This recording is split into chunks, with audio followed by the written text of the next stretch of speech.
लालची भाभी। करिश्मा, रेशमा और मनीषा 3 बहनें हैं। उनका एक भाई भी है, मयंक। मयंक अपनी बहनों को बहुत प्यार करता है, लेकिन मयंक की पत्नी सविता इस मामले में मयंक से बिल्कुल ही अलग है। वो अपनी ननदों का जितना बुरा कर सकती है उतना बुरा करती ही रहती है और अपनी ननदों पर हुक्म भी चलाती है। करिश्मा, करिश्मा, तुमने अभी तक नाश्ता नहीं बनाया? तुम्हारे भैया को ऑफिस जाने में देर हो रही है। हाँ भाभी, बस अभी बनाती हूँ। करिश्मा, तुम ये ढीलापन छोड़ दो। कल को पराये घर जाना है।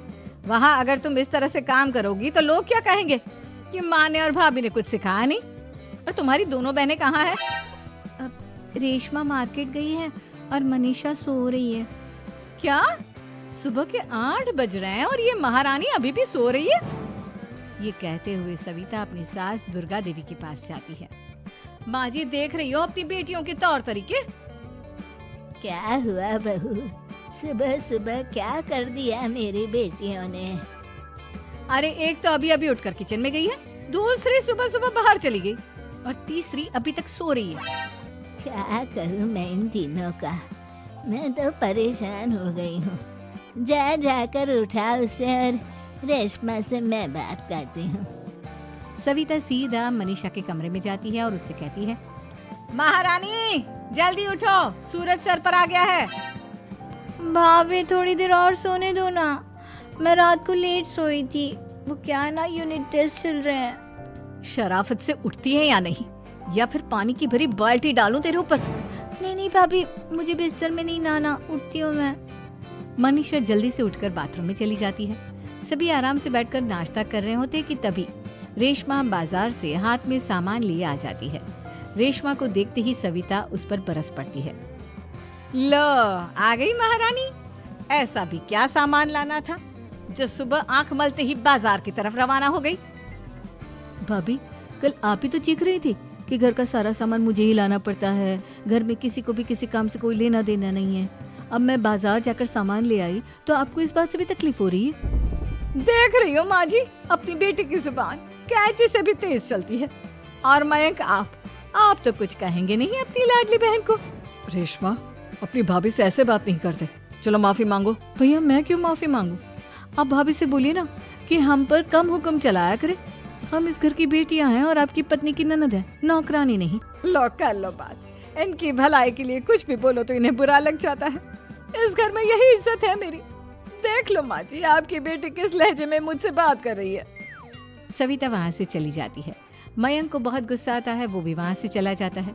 फिर करिश्मा रेशमा को समझाती है, रेशमा, तुम्हें भाभी से माफी मांग लेनी चाहिए थी ना। लेकिन दीदी, मैंने कुछ किया ही नहीं, तो मैं माफी क्यों मांगू? हाँ करिश्मा दीदी, रेशमा दीदी जैसे ही घर में आई, भाभी ही उन पर चिल्ला रही थी। हाँ, मैं मानती हूँ कि गलती भाभी की थी। मैं तो इसलिए बोल रही हूँ कि भाभी ने माँ को तो पूरी तरह अपने वश में कर लिया है। वो हमारी बात सुनती ही नहीं। मयंक भैया हमारे लिए हमेशा खड़े रहते हैं, इसलिए उनकी बात का मान तो तुम्हें रखना चाहिए था ना। कोई फायदा नहीं दीदी, कुछ दिनों की बात और है, भाभी उन्हें भी हमारे खिलाफ भड़का देंगी।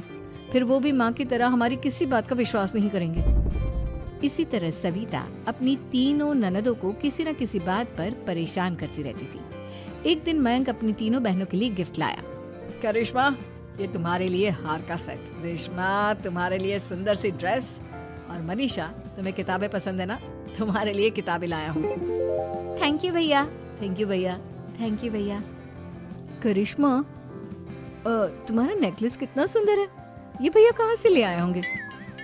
मैंने भैया को 3 दिन पहले फोन पर ये डिजाइन दिखाया था और आज भैया ये ले आए।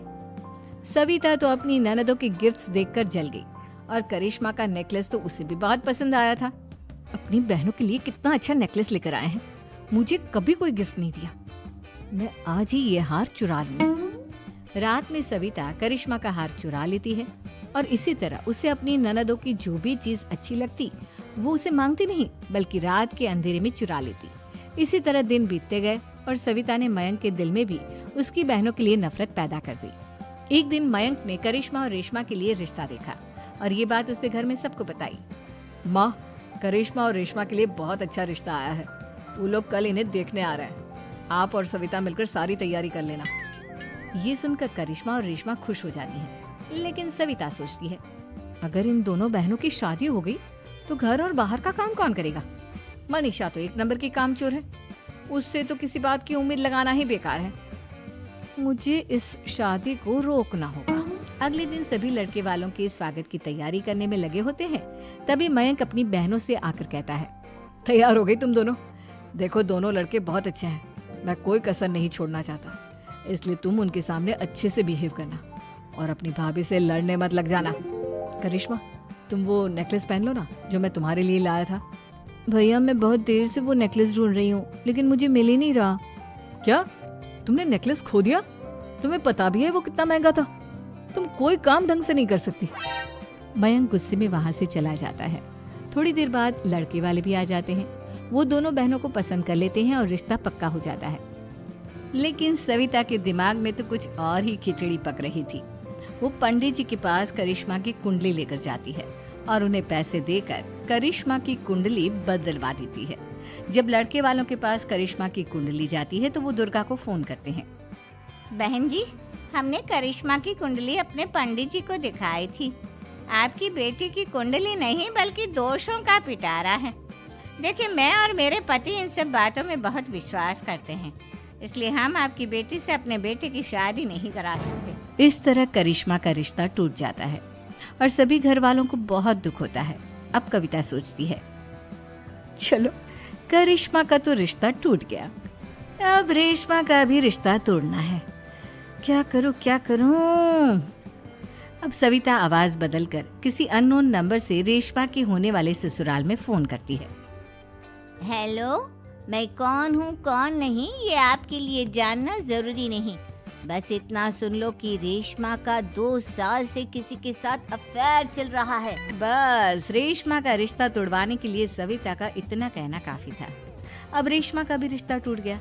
मयंक और दुर्गा देवी ने रेशमा को खूब खरी खोटी सुनाई और उससे बार बार उस लड़के के बारे में पूछने लगी। आप दोनों मुझे क्यों परेशान कर रहे हो? अरे कोई लड़का होगा मेरी लाइफ में तो मैं बताऊंगी ना, जब कोई है ही नहीं तो कहाँ से लाऊं मैं कोई लड़का?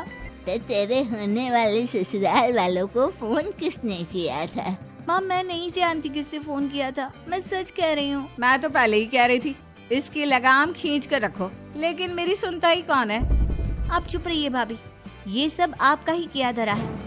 अब तीनों बहनों को विश्वास हो जाता है कि ये सब उनकी भाभी ही कर रही है। तीनों बहनें अपनी भाभी को सबक सिखाने के लिए एक वकील कर लेती है और घर में हिस्सा मांगना। देखो भैया, माँ बाप की जायदाद में जितना बेटों का हक होता है उतना ही बेटियों का, इसलिए इस घर के 4 हिस्से होंगे और हमें अपना हिस्सा चाहिए। मैंने तुम्हारे लिए क्या क्या नहीं किया और तुम इस घर में हिस्सा मांग रही हो? भैया, आप और माँ हम बहनों की कोई बात नहीं सुनते हो और भाभी हमारी शादी नहीं होने देगी क्योंकि उन्हें लगता है कि आप हमारी शादी में ज्यादा पैसा लगाओगे और उन्हें हम जैसी फ्री की नौकरानी कहाँ मिलेगी। तो हम भाभी के साथ तो रह नहीं सकते, हम बहनों को अपना हिस्सा चाहिए। अरे तुम्हें शर्म आनी चाहिए अपने भाभी पर ऐसा इल्जाम लगाते हुए। वो तुम्हारे बारे में कितना सोचती है। हाँ माँ, भाभी हमारे बारे में बहुत सोचती है, दिन रात बस यही सोचती रहती है कि किस तरह से अपनी तीनों ननदों को परेशान करूं और कभी मुझे पढ़ने भी नहीं देती। दोनों बहनों का रिश्ता भी तो इन्होंने ही तोड़वाया है और रात में हमारे कमरे में आकर हमारी चीजें भी चुराती हैं। इसी तरह सविता की तीनों ननदें अपनी बात पर अड़ी रही। अब कोर्ट में तारीख भी शुरू हो गई। जब सविता को लगा कि उसकी तीनों ननद इतनी आसानी से नहीं मानने वाली, तो उसने अपने पति और सास को सारी सच्चाई बता दी और अपनी तीनों ननद से माफी मांगी। मयंक और दुर्गा को भी अपनी गलती का एहसास हो गया। अब सविता खुद करिश्मा और रेशमा के लिए अच्छा रिश्ता ढूंढती है और उनकी शादी करवाती है।